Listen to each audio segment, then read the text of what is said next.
going, one and all our Upper 90 College Nation, College Insider Live.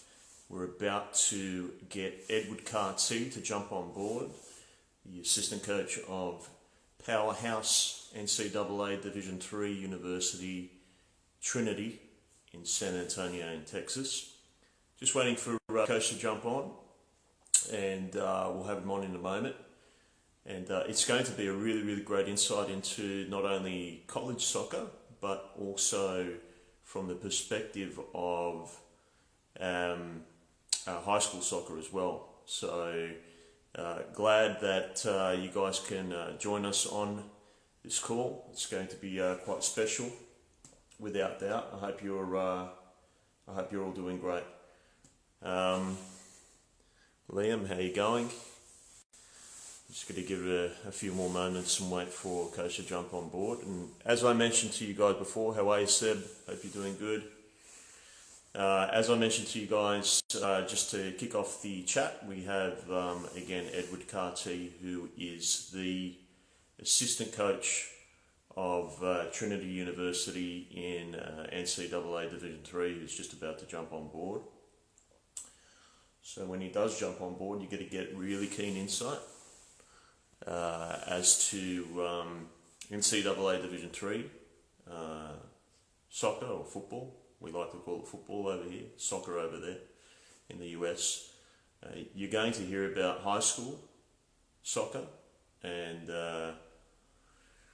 what that's all about, and how that basically creates a pathway into college soccer and in the US. And Coach is actually a head coach of a Catholic high school called San Antonio Central Catholic High School, and he's taken them on to win what they call the Texas Association of Private and Parochial Schools, TAPS Division I state soccer championships, not once, not twice, but he's done that almost,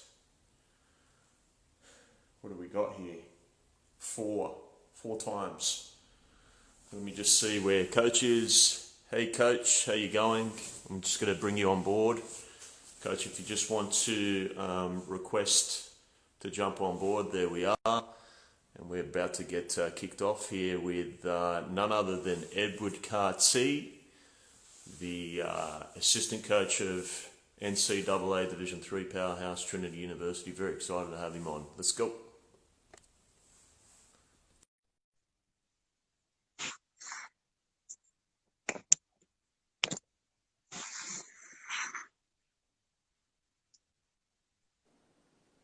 Hello, sir. How are you, John? I'm good now. You're on. It's great to see you. It's been good to email back and forth during this time, but it's always better to communicate face to face. Absolutely, my friend. It's been definitely a long time since I traversed the world and hopped on a plane to come out to see you guys and see our boys graduate, and just seeing them kind of grow and prosper under yourselves is a blessing. And just to connect with you, face to face with yourself and the legendary Coach McGinley, and seeing all the wonderful things that you guys continue to do over there in at Trinity in Texas, San Antonio. So blessed to have you on board. I think the whole premise behind today was just so that we can get insight not only to yourself as a coach, how you grew up as a player, a little bit more about a younger Ed Cartee, and also getting more clarity about NCAA Division III soccer. You guys are basically within the top 25 year in, year out. Also the academics that come part of the Division III landscape. It's obviously a very important theme. Yeah. But more importantly as well, you've had such a great run as a coach, as a head coach yourself at a high school level in San Antonio. We want to talk about you work with San Antonio Central Catholic and all the great things that you've done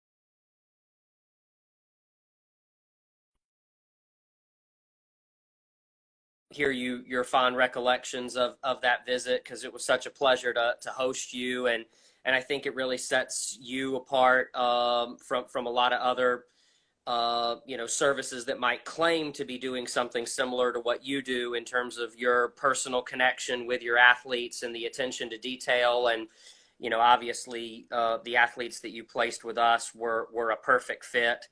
And I'm sure we'll talk more about some of those guys' stories. But it was just really an honor to show you around our facilities. And of course, we've upgraded the weight room and the locker room facilities even since you saw it last. But we're very blessed in San Antonio to have a great environment for soccer at a really high academic institution with a rigorous curriculum.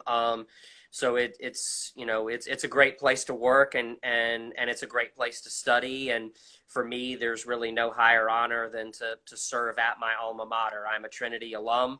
And so working with Coach McGinley, who I had the honor of playing for, and now working alongside, just a tremendous blessing, as you said. Yeah, without doubt. And I think, and just so you know, we actually cut out just for a moment at the start of the live feed, so we might have missed a little bit there. But look, I'm very, very grateful. I think Trinity is where I kind of begun this whole journey, and it actually started with Juan La Madrid. So Juan's always been a big presence in the San Antonio soccer scene, and obviously part of San Antonio FC and USL championship. And good old Juanito was, as I like to call him, he really he was the first one to see a big brooding 6'8" goalkeeper from Goulburn that I was kind of developing here in Sydney, and I guess the rest was history, because I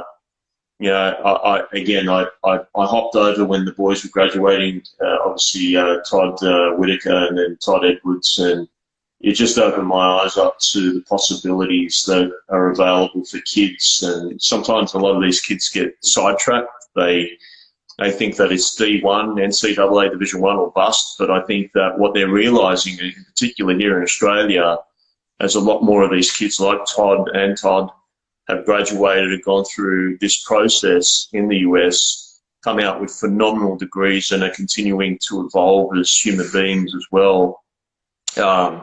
They come back and they share their stories to, the local kids here, and they basically say, hey, there's more to it than just, the level of a divisional thing. It's, if you want to get a high quality education, you can do it at the Division 3 level. In fact, that is what the Division 3, landscape is geared towards. So, I'm grateful. I'm grateful that you mentioned those words, because obviously for me to be able to, send over kids who assisted yourselves and, help grow the program as well, and then grow within the program themselves and become, just great, young men. I'm glad that, you guys were there to be able to provide that pathway. But, I'd like to get to know a little bit more about yourself as a young guy, I guess, coming up as a footballer. I believe, and you correct me if I'm wrong, I think you grew up in and around Florida. Is that right? That's partly correct. So I'm originally from North Carolina, and I grew up playing there, and then I moved to Florida to spend 2 years, my junior and senior years of high school, in residency at the IMG Soccer Academy in Bradenton, Florida, which was an incredible experience. The facilities and the overall environment are very much like an elite college or even a professional environment. And for me, it was a great opportunity to be around other individuals that were like-minded and that took soccer, in my case, but it was a multi-sport academy, so any of their sports as seriously as I did. I had a wonderful childhood in North Carolina. I love it there. And there's a lot of good youth soccer there too, as well as a lot of good college soccer. But the particular team that I was on, I was the only player that really had aspirations of playing at the next level. and just the opportunity to be on a team where every player was as good or better than me, where they all had those same aspirations, and where the level of coaching and instruction was so high, not only on the field, although playing for Coach Tom Durkin there was the experience of a lifetime, but also the mental conditioning aspect, the nutrition aspect, the weightlifting and strength and injury prevention aspect, and just kind of the holistic development of the total athlete was something that not only benefited me immensely as a player, enabling me to be recruited to Trinity and to play on a team that reached the national quarterfinals 3 of my 4 years that I was there, but also to be now in the position that I'm at as a coach and passing those lessons on and instructing the next generation of players. You know, I was really, really blessed to just have a number of great instructors throughout my own playing career, and in the process of trying to absorb as much as I could from them, take notes on what they taught us. It ended up boomeranging back into what I do now, and I draw on those lessons continually and those experiences. Yeah, without doubt. And it sounded like a great development pathway for you. You started off in, growing up in North Carolina.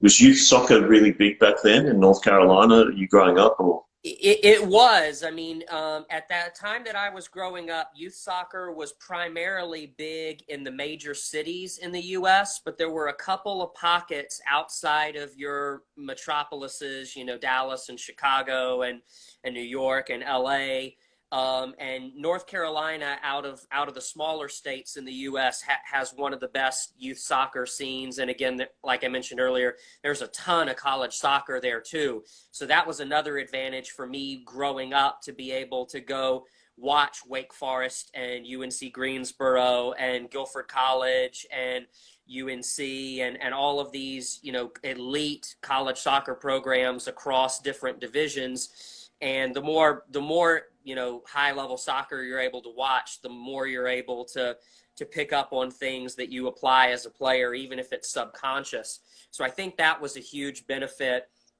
of being in that setting, and youth soccer in America has only continued to grow. We've long since passed Little League Baseball and other sports in terms of youth participation. And in terms of being soccer fans, I think the country is going soccer crazy. Obviously, it takes decades, if not centuries, to develop a quote-unquote soccer culture the way some places in Europe or South America do. But I think in America, you're seeing something unique develop, and the passion is definitely there. And the knowledge level is way, way, way higher even than it was when I was growing up. And now as my generation are, having kids and mentoring another generation coming up that are watching soccer games on TV every day, as opposed to when I was growing up and you were lucky if there were 1 or 2 games on a week. It just really accelerates the development process of being able to use your imagination and see things, in the stadium or on the television that you then go out and try to replicate when you play. Yeah, absolutely. And obviously with growing up within a very strong soccer culture and then transitioning into high school soccer yourself, and we'll get to your experience as a head coach on that side of the fence, but you evolved as a player. You obviously were in a high-end academy setup. A lot of kids potentially within that setup would say, well, I'm setting my sights on a Division One school. What made you choose Trinity? What made Trinity so special at that time for you to say, hey, you know what? I think this is going to be a good fit for me academically and athletically. You want to talk about that? Well, I was really blessed with good advice, because ultimately it was my coach there that really kind of encouraged me to investigate in this direction. But I was looking for schools that had a good complementary balance of elite academics and elite athletics. And I was fortunate to be accepted at a lot of elite academic institutions where the soccer program was not a good fit for me. and I was recruited at several programs where I think I could have had a better soccer experience than what my overall academic and social experience would have been. So, just really getting good advice and being patient with the process, because I committed fairly late in the spring of my senior year, which is not necessarily the ideal way to do it, although everyone's path is unique. But when I came on a visit to Trinity, just really connected with the other players on the team. And I felt like it was a place where the level of play and competition was just as high as anywhere else that I had been, if not higher. And academically, it was everything that I was looking for. It was the right size of school. I liked being in the warmer climate in Texas. I did look at some schools in the northern United States, but I was happy to find a place that was a good fit and something that was a little bit more familiar to me. And obviously, it is easier to play a certain style of football if the ball and the pitch aren't frozen. So I think all of those things kind of came together, and definitely what you mentioned earlier was borne out both in my playing experience and also in my coaching experience. It's very unique in America the way the labels of being divisions don't necessarily correspond with tiers or with levels of play. It has to do with the rules that the universities follow as far as athletic scholarships. There are some loose correlations to size and academics and other factors. But, if you were to put the top teams from each of the divisions in a league with each other, everybody would be competitive with everybody else. And I don't know who would come out on top. Your top 20 Division I programs probably are in a level by themselves. But if you took the next 20 from Division I and then the top 20 from Division II and Division III, there'd be so much parity in that.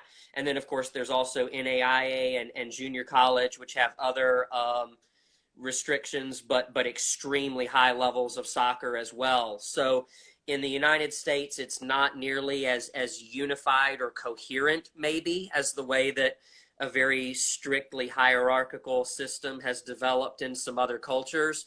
But what it just means is that there's a ton of opportunity for you to find a college soccer program that's at a high level, that's also at a good school for you. Yeah, absolutely. I think you hit on so many key points. I think I think you're a little bit more pragmatic and probably a little bit more, I think, learned about the whole process. Because some kids just, if they're an elite level type kid, they'll say, well, I'm going to go to the UCLAs of the world. I'm going to go to whatever it might be if it's presented to them. They look at it more from the athletic front, but they're not really looking at it from a very, very holistic viewpoint. And you mentioned that, right? You mentioned that, I guess from your perspective, you look for certain players at Trinity to be able to, marry up every single facet of who they are as a student and as an athlete, and present an environment that will allow for them to be able to, grow and evolve within. So I think there was a really good question here that came from one of our viewers, and it basically asked, hi, Coach Edward, what type of student athletes are you looking to bring in for your program? So maybe you want to give some more clarity about what a Trinity athlete looks like. Yeah, I'll be happy to speak to that. So Trinity is a small liberal arts elite university in San Antonio, Texas. We are strong in the humanities, but also strong in the hard sciences. So we have a lot of business, international business, finance, accounting, economics majors on our team. We also have a lot of engineering and pre-med majors on our team, and then guys that are studying a host of other disciplines. Academically, in order to qualify for our school, we're looking for a 3.5 unweighted GPA or higher usually. And John, you might have to clarify if some of this doesn't translate exactly, but for the SAT, we typically are looking for 1200 or higher. For the ACT, 27 or higher.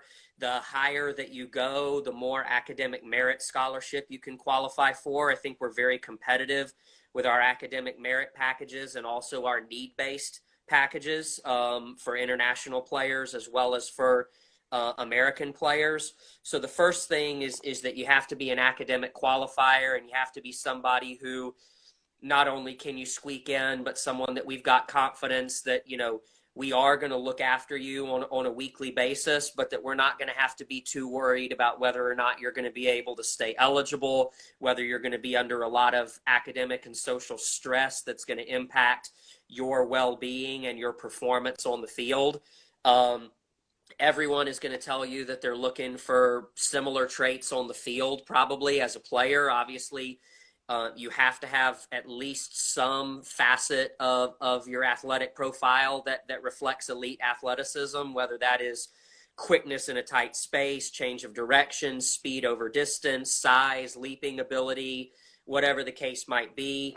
At our program, we play a possession-based style, and we attack with a lot of numbers. So the ability to pass proficiently over a good range with both feet, having an excellent first touch, vision, movement off the ball, and the fitness to sustain that type of a high-tempo style of play, particularly in the Texas heat, are all critical soccer facets.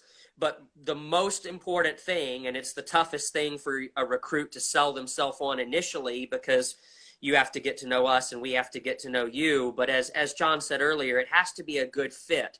So now we're looking at character and we're looking at personality, and is that going to be a good fit with the chemistry and the culture of the core of the team that we already have, as we're looking to bring in players to join that core to contribute and make us even stronger and carry the legacy of the program on further.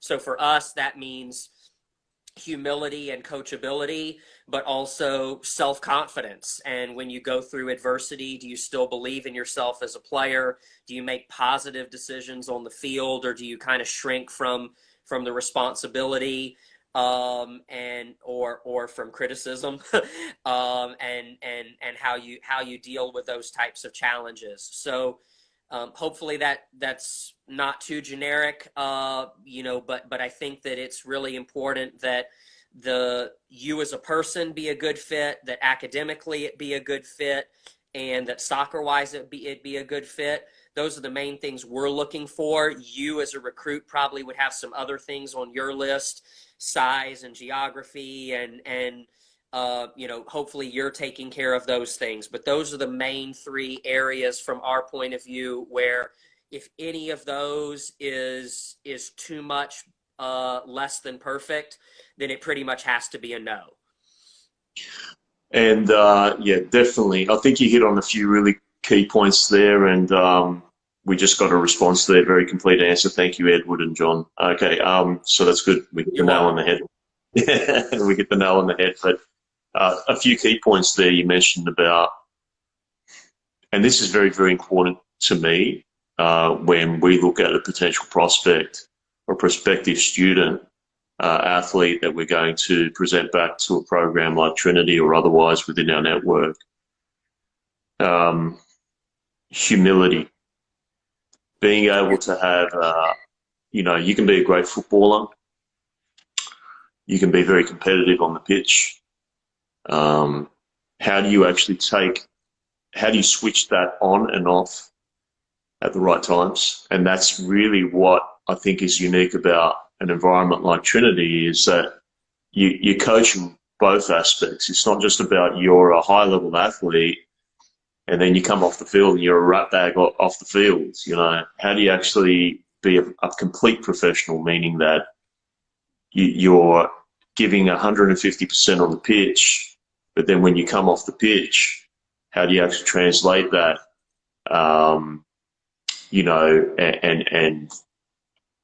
the pitch, be a humble person, right? And the best in the world, Correct. The best in the world, they've got nothing to prove because they prove themselves out on the pitch so diligently and with so much intensity and passion and otherwise, that when they're off the pitch, they are for the most part humble because they have nothing to prove to anyone, right? They've proven to themselves, they've proven to their coaches, to their players, that they're able to be that person on the pitch. And then when they're off the pitch, it translates to being a lot more, I guess, humble about, who you are, as a I don't person. think And it works. I don't think it works any other way, John, honestly. I mean, yeah, everybody has yeah, a formula that they believe in, and if someone has a different method and it's working for them, then that's good. But I just don't think that you can spend half a day every day for 4 years together and not yeah, have that type of character and that type of connection. I just don't think it works in an American college setting. And so, it's important for us to find players for whom Trinity is the right spot, because even if you're a great player and we see you contributing a lot, if you aren't happy and thriving at Trinity, we're not going to get the best out of you as a player. So, absolutely. for selfish reasons as well as the right reasons, I think we have to make sure that we are helping a player find the right spot for them, and not only looking at it from the standpoint of trying to assemble the most talented roster that we can. Because even within our current roster, it's not necessarily the most talented players that are getting more playing time than the other guys. It's an extremely competitive situation. You mentioned competitiveness earlier. That is another essential for any recruit that's listening to this. If you want to play soccer in college, you have to have a fierce competitive fire that burns in you night and day. And with that, you got to be able to deal with the highs and the lows. But it's the players that are on their top level of form most consistently, and are most effective and most reliable, not necessarily the ones who are capable of the biggest flash of talent, that are the ones that we're depending on to get us through a season. Because talent can win you a game here and a game there, but we have plenty of talent. Most programs, obviously you need talent more than just talent. And so that's where I think those other factors are so critical. Yeah, without doubt. I mean, it has to be. There's a few things that you mentioned there. I think the fit is obviously extremely important, making sure that it's the right fit. Yep. But then outside of it, it's about, how do recruit a player that can come in, be a great student, be a great athlete, and be consistent across all of those facets throughout a whole season, right? Because that's what you ultimately need. It's not just about, we're talking about football as well, that's one thing, but when you're off the pitch and we're talking about humility and being focused and just, focusing on, your studies as well. And it's a So, developed skill, John. I mean, you're not necessarily going to come in and be elite at it right off the bat, but you need to show signs that you are capable of becoming elite at some of those professionalism aspects and life skills. Because otherwise, if there's too many areas of your game or your personality that require development, we are in the player development business, but at the same time, the odds are that we can invest our energies in somebody who's further along. So, the maturity that somebody brings to the table is a huge consideration for us. And I think most coaches would feel the same way, even if they were looking for slightly different criteria or qualities. absolutely. And if you want to compete at a national level, you're going to have players who have that level of maturity, who know how to transition that straight into an environment and impact, not only the play on the field, but also the people around them in a positive light as well. Because it's not just having one leader, if you can have a group of leaders in and around different facets of the field, then you're going to be able to to have a pretty complete team, you know, and that's all about ownership. You know, if a player comes in, they're given the opportunity to be able to own their role, and if you own that role, you got to compete at the best level that you can, and so yeah, I understand that. I think recruiting kids. And that's where what you said earlier comes back into play, because you know, an athlete has to be able to try to step back and evaluate. You know, it could be any school. I think you used UCLA as the example earlier, so we'll run with that. If you have the opportunity to go to UCLA, what is your role going to be in that team? And how valuable are you to that coach? Now, obviously, Division I programs tend to have, you know, smaller rosters, and so they're not gonna bring in a player that they aren't willing to count on. But that principle is definitely worth a player considering, because what type of experience you're going to have if you are a bench player for 2 to 3 years that's committed and training hard every day, but not getting the opportunity to play. You have to be willing to do that, but you don't necessarily want to settle for a place where that's too likely. At the same time, it might not be a good environment if you go someplace where you're one of the best 6 players on the first day. Yep. You know, that's going to be dependent on the personality of each individual. But for me, I was looking for a place where I felt like that I had a lot of players ahead of me that were going to make me better, but where I wasn't so far removed from the field that with hard work and dedication, I couldn't try to get there a little bit ahead of schedule. And every program, you know, that schedule will look a little bit different, but it probably is a generalization that, you know, freshmen and sophomores are more developing, and juniors and seniors are doing a majority of the playing. So if you're going someplace where you can put yourself in competition for significant playing time as a sophomore, that could be a good balance. Yeah. Yeah. And there's a lot of kids who go through the process, at least on our end, that, you know, I ask them the hard questions. And I think I'll go back to the initial point that you mentioned. What value are you bringing? I always mention to these kids that ultimately you're a return on investment. What is your ROI? What are you bringing to the table as a player? And that's even well before they sign on with us. It's about asking those hard-hitting questions, and they need to internalize that. They understand that for the most part, outside of the amazing experience that you're going to receive as a student and as an athlete in the collegiate market in the US, what is it that you are going to do to impact that program? Because it isn't just about yourself, it's about what you commit to a coach who has invested in you. And if they have invested in you, you have to bring them a return. You have to, because they have people that they up the chain who come back and they say, hey, hold on a second, you paid how much for this kid?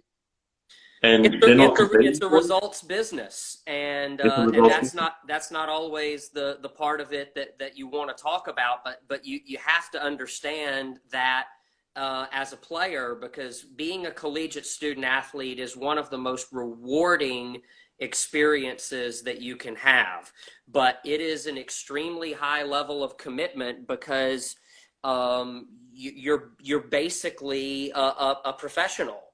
You know, you have to treat it like you have a job and are going to work. Your job is to study, stay eligible, make good grades, and graduate, and to perform every day for your boss, the coach. And it's something that's really enjoyable to do, because you get to do it with some of your best friends in the world and your teammates, and you get to do it for a college that becomes, you know, one of the places that's nearest and dearest to your heart, and you know, has significance to you and means something. And all of those are great reasons to do it, but you can't ever lose sight of the seriousness of the endeavor. I continually lead with that, and sometimes it can freak out a lot of kids initially in terms of the discussions that we have, but it's just about being very real with them in regards to there's going to be a lot of ups and downs. And I guess where we preface that is we say, okay, there's going to be a lot of ups and downs. But what I can truly tell you is as you go through that journey, you're going to have a lot of support systems around you to make sure that you get to where you need to get to. Ultimately, if you fail off your own accord because everything is presented to you in the collegiate environment, right? It's true, and a place like Trinity actually probably has some of the least of those support measures because we're recruiting no at-risk student athletes. So you already know coming in that the time management skills and the discipline and the drive and level of academic performance are there. But yeah, particularly at Division I schools, but everywhere, you're going to have academic counselors and tutors that are dedicated specifically to the athletes. You're going to have study halls that are specifically dedicated to you. You really would have to try hard to fail because there's so many people that are invested in contributing to your success. So you just have to be as committed or more committed to your own success than those people around you are. And the benefit of that is being a student athlete in college tells grad schools or potential job recruiters after college so much about you, where you can get skipped straight to the second or third round of interviews. You can move up on people's lists just because they're looking at, okay, if you held down that solid GPA as a varsity student athlete at a school of that caliber with that rigor, then that already tells them so much of what they need to know about who you are as a person, not to mention obviously alumni network, coming back to hire from within the same, source that they came from. So it pays off in so many ways, and there's a lot of help along the way. You just have to be, bought into the process and not caught by surprise when it's harder than anything that you've done before. Because if you want to have an easy experience, this is the wrong path. If you want to have a great experience, then this is something that I highly recommend from personal experience myself and from years of working with kids whose lives it's changed for the better. Absolutely, and you see the tail end of it, and I've seen it over the last decade of doing this, that the real impact is what happens post this amazing journey, and you have to, I think in a very competitive environment, you really have to. I know this probably sounds a little bit drastic, but it's probably along the lines of you're going to have to crawl through hell sometimes to get to heaven, right? So sometimes it's going to be hard, but you're going to have, a lot of moments of fantastic moments throughout the journey. And there's going to be some dips in that journey as well. You might get injured sometimes, you might, but the real power of all of those ups and downs in a highly competitive environment, I call it the pressure cooker. You come out the tail end of that, you're going to be a complete human being, because I've seen the impact of the kids who have, namely, this is an interesting part of it, not just my D2, D1 kids, the D3 kids specifically have gone on to such great success outside of just playing and studying. They've gone on to industry. You've just seen the trajectory of, kids like Todd Whitaker and what he's done, and obviously not to mention Todd Edwards and otherwise, but then, all these kids who have gone on, and even some of them, who I interacted with that were, signed their professional contract in the USL with San Antonio FC. Yeah, that's correct. Turned around and said, I've done this for about a year or two, and I think I've achieved what I wanted to achieve. I'm going back home to wherever they hail from, and I'm going to use my degree. And I want to hear that. I want to hear at the tail end of this journey that you've actually taken something and grown through the experience and said, hey, I've got something that I can go back into the marketplace with and really impact society in a positive light. So that's what it's really all about for me, I think, especially it's a reflection of choosing the right place for the right reasons also, because a Division III athlete at a high level program takes their sport just as seriously and is just as passionate about it as a Division I athlete does. But most of these guys have come to Trinity because Trinity is going to prepare them for their career and their life. And Yeah. along the way, they get to continue to do something that they love and do it at a really high level, which is satisfying and fulfilling in so many ways. But having that complementary balance, even in just understanding why are you doing this in the first place, is part of what contributes to that. And then I think D3 allows for a little bit more of a balance in the college experience than sometimes the the experience can be at a D1 or D2 school. Again, that varies so widely school to school. Oh yeah, absolutely. But I do agree with you that consistently, the Division III student athlete experience produces leaders and great citizens and members of society and people that we are proud to call alums. Yeah, absolutely. We covered off a lot of ground in that regard when it comes to what a program like Trinity is looking for and how that differentiates across, different environments in the collegiate landscape in total. But we'll take a step back and you as a young player have been influenced by none other than, they call him the Don, but the Don of college soccer. But what was the impact of a leader such as, Mr. Paul McGinley, obviously a very prolific coach and someone who created something really special at Trinity. But what I've interacted with, I met a lot of you boys when I was out there in Texas.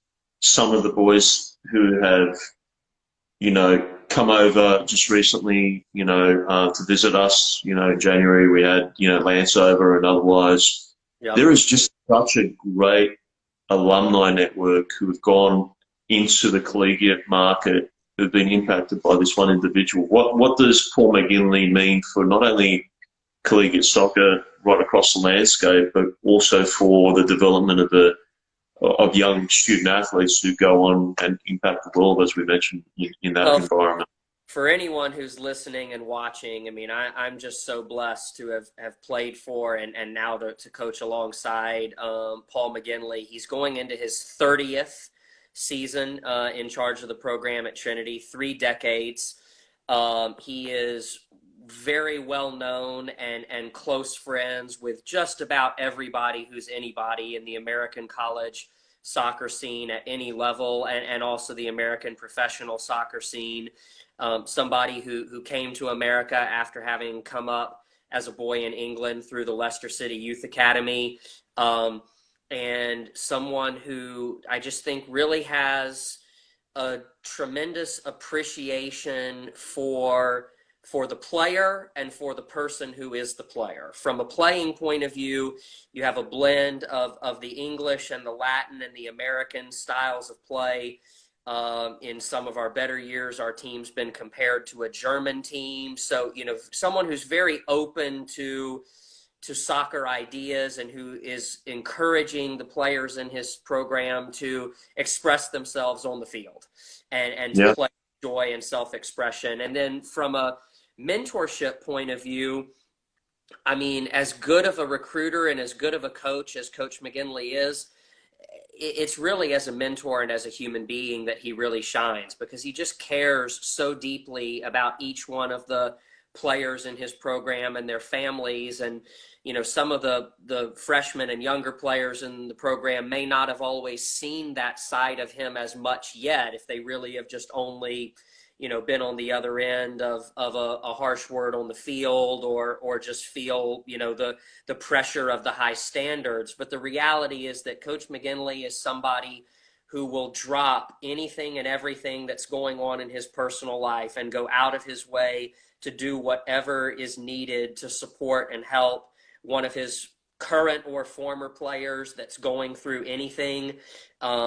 He was and still is a very intellectual student of literature, and someone who just has a lot of profound thoughts and profound human empathy and compassion. And so, I think that the people who are able to interact with him as friends and colleagues the way that you and I are might be able to better appreciate that than some of the players do at this point in time. But as they get to their senior year, as their alumni that are reflecting back on their experience, I think that's a huge reason why you see such a strong family tie between anyone who's come through our program or who's gotten to spend that kind of time developing a relationship with Coach McGinley.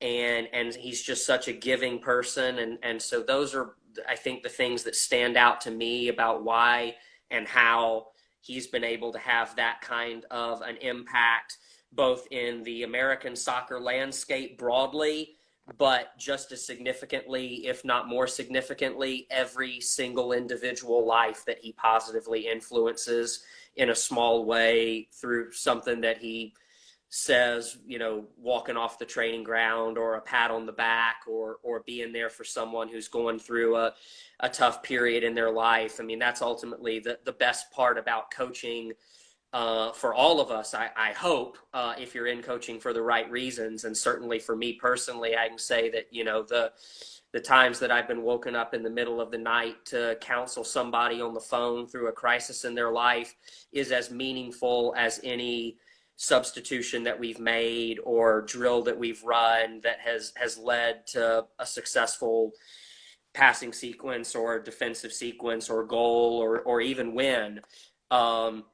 Which is not to say that winning isn't really important and really fun, but I think those deeper dimensions of what coach does and what we as coaches all try to do is the most fulfilling and rewarding part of being in this business. And the fact that we get to do it in connection with a sport that we love, it just makes it that much sweeter.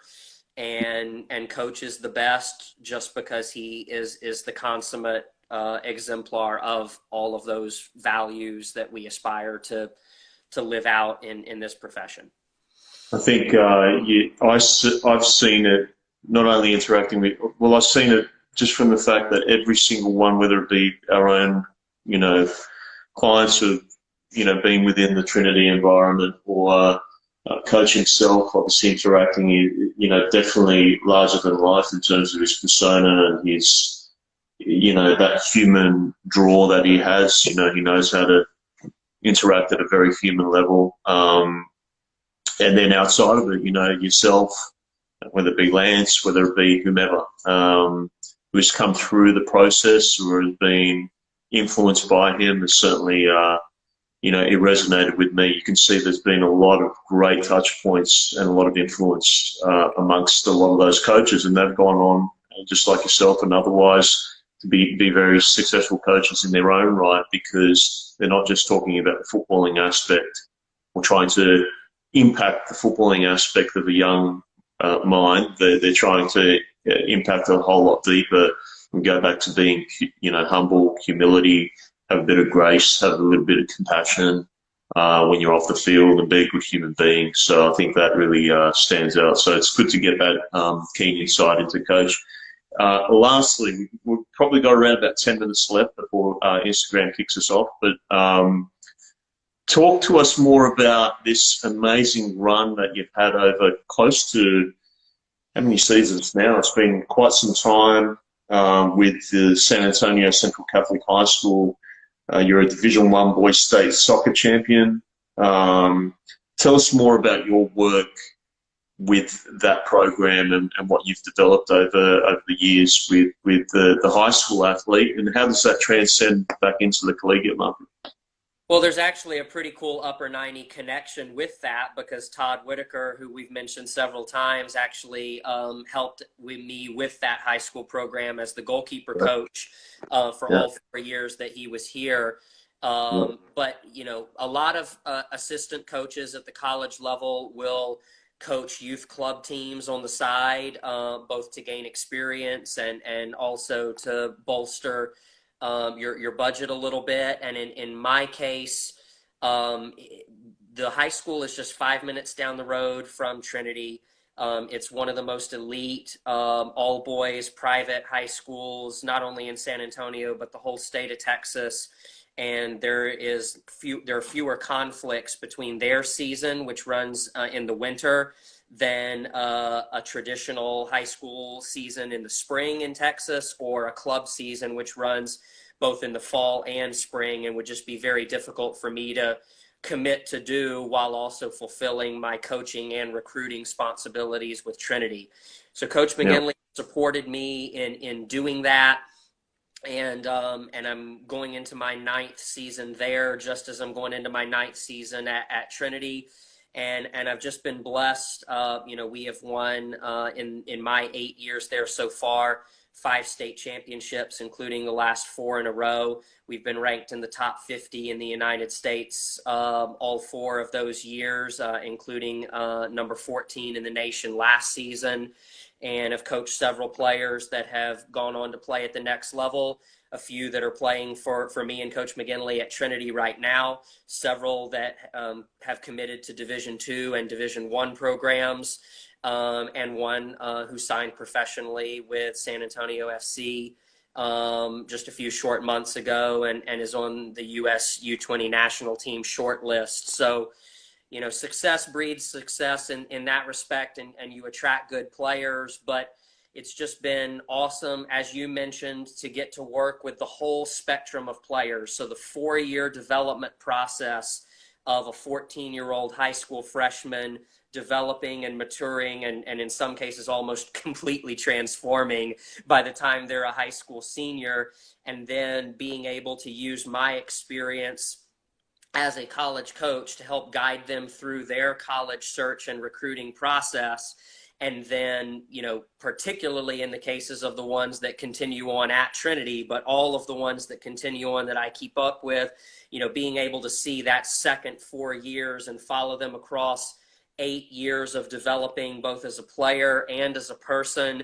And hopefully, as I if I have the opportunity to stay longer, those transcend into lifelong friendships. But it just is really special to see how much they change, but also with the good ones, how certain things stay the same throughout. And they continue to be grounded in the same values and have the same personality, but how that develops as they grow up, as they make very significant life choices about what friends to spend time with and what to pursue, and how to chart their own course as an independent adult as they are becoming more and more independent from their home environment in which they were well raised. So I think that's one of the things that's most special about that. And a side benefit is also being able to be actively familiar with the entire San Antonio area talent pool, and have a really good grasp on who the top players are that are coming up through the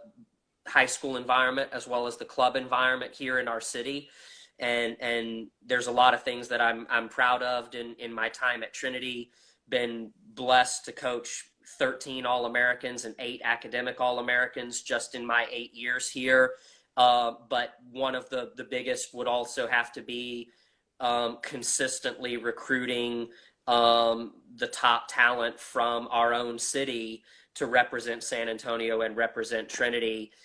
We've had numerous city players of the year and top performers from the best club and high school environments in San Antonio look all over the country and decide that the right place for them for the next 4 years was right here at home after all. And so that's something that I think is incredibly meaningful, because as a college, you're representing the area where you're located, and you want to develop that tie with the community, and there's pride that goes both ways with that. What you guys have developed, starting with Coach McGinley over 3 decades, everything that has proliferated outside of that influence, I guess I'll say the platform that has been developed under Coach, and implanting within that platform amazing student athletes who've gone on to impact not only the local environment in San Antonio, but more broadly right across the whole collegiate and or even professional soccer landscape, whether it be across the US or different parts of the world, is extremely telling. I think I've traveled to many different regions across the US, visiting different campuses, different coaches, and different environments. But I can truly say without a shadow of a doubt, the most special environment that I've encountered is over there in San Antonio. And I can't thank you enough. Coach, we've traversed a whole bunch of ground over the last just under an hour.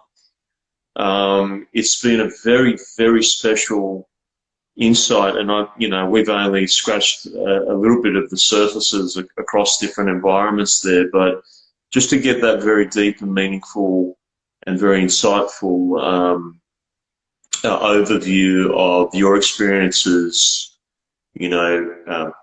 playing at a collegiate level under amazing personalities like Coach McGinley, and all the wonderful things that you've done to help develop young students and athletes in the San Antonio region, whether it be at a high school level and also at Trinity, and more importantly, what you provided back to our own Upper 90 alumni, in both Todd's and any of the boys who travelled over and spent time in the Trinity environment. Very, very blessed to have you on board and get you on this call and allow for the world to be able to hear about the power of what Trinity provides to young men. And obviously we didn't even talk about the women's program. They're also pretty powerful unto themselves. It's truly special. So I'd like to thank you so much for you jumping on board and sharing all those amazing insights with us today. So. Well, thank you so much for having me, and I really appreciate the compliments about our university and our environment. We really strive to provide a great holistic experience to anybody who comes, and I look forward to working with more of your athletes at some point in the future. The Todds and everyone who has come over, it's just been great, and so I thanks for asking so many deep questions. I really enjoyed the conversation, and I hope that the people listening and watching have gotten something out of this. But I certainly have enjoyed just catching up with you over coffee early here. Yeah, mate. Look, hopefully when things die down and we get to a little bit of normalcy, it is definitely on the cards. I've been talking to a lot of the local kind of football scene, whether it be Matty Barnes and all the rest of them in and around San Antonio. I'd love to hop over again, spend some time over there, and work alongside you guys, not just visit, but work alongside you guys and get a little bit more of a deeper understanding and a deeper insight into the inner workings of such a successful environment. So really, really appreciate your time, Coach. You have an amazing day, and thank you for jumping on board.